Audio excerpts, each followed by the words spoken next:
Mr. Lewandowski came to testify. Yesterday he said on Fox that he would answer every question we had. Today, however, he refused to answer questions like Steve Bannon that referred to anything after he left the campaign. Mr.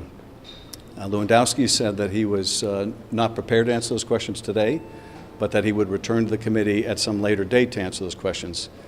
This, in my view, is completely unacceptable.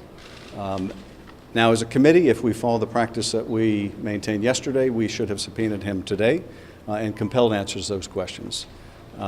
Those questions included, by the way, did you have a conversation with the President of the United States within the last 24 hours where you discussed your testimony? That is a question he would not answer. Yesterday, Mr. Lewandowski committed publicly to answering all of our questions. However, during the day yesterday, Steve Bannon refused to answer any questions after the campaign. Today, Mr. Lewandowski has adopted that same strategy. We as an investigative committee cannot allow that to become the routine, to allow witnesses to decide when and where they're willing to answer questions.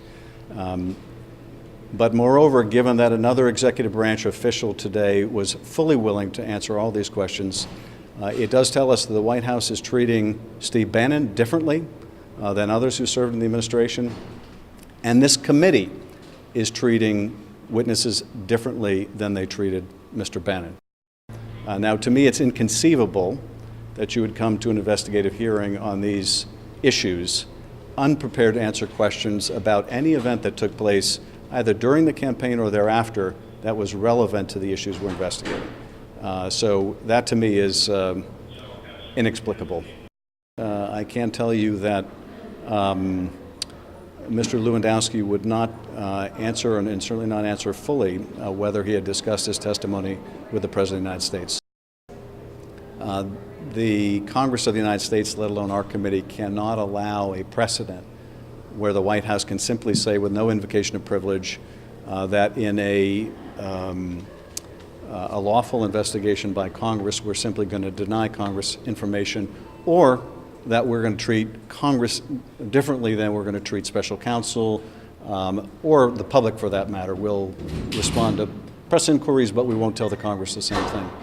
The executive branch official that we had in today answered every question that we asked, and there was no claim of privilege, no claim that these periods of time are off limits, and no effort to hide behind a later potential invocation of privilege by the executive. Are you guys done for the day?